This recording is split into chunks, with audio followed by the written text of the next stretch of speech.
বীর চট্টলা টিভি। আসসালামু আলাইকুম। বীর চট্টলা টিভি থেকে আমন্ত্রণ জানাচ্ছি, আমি তানিশা সুলতানা আফিফা। ডিএমপিতে অতিরিক্ত পুলিশ সুপার পদে পদোন্নতি পেয়েছেন 27 জন কর্মকর্তা, আর সহকারী পুলিশ সুপার পদে পদোন্নতি পেয়েছেন 10 জন কর্মকর্তা।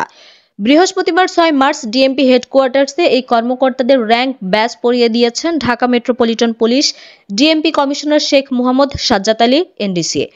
পদোন্নতিপ্রাপ্ত অতিরিক্ত পুলিশ সুপার হলেন ডিএমপির গোয়েন্দা রমনা বিভাগের সহকারী পুলিশ কমিশনার মোহাম্মদ ইলিয়াস কবির, সোয়াইট টিমের সহকারী police commissioner Nasid Farhad, procurement and workshop বিভাগের সহকারী police commissioner maintenance Marina Akter, সহকারী পুলিশ কমিশনার সচিবালয় নিরাপত্তা মোহাম্মদ আবির হাসান, পিপিএম সহকারী police commissioner Tejgaon zone Saleh Mohammad Zakaria, সহকারী police commissioner traffic Kotwali zone Piyush Kumar Dey, সহকারী police commissioner city cyber crime investigation বিভাগ মোহাম্মদ বুকুল হোসেন, সহকারী police commissioner Khilgaon zone Mohammad Faiz Iqbal, সহকারী পুলিশ কমিশনার গোয়েন্দা ওয়ারি বিভাগ তানভীর হাসান, সহকারী পুলিশ কমিশনার পেট্রোল ডেমরা।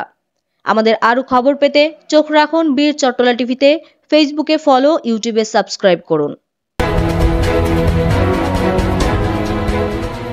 বীর চট্টলা টিভি।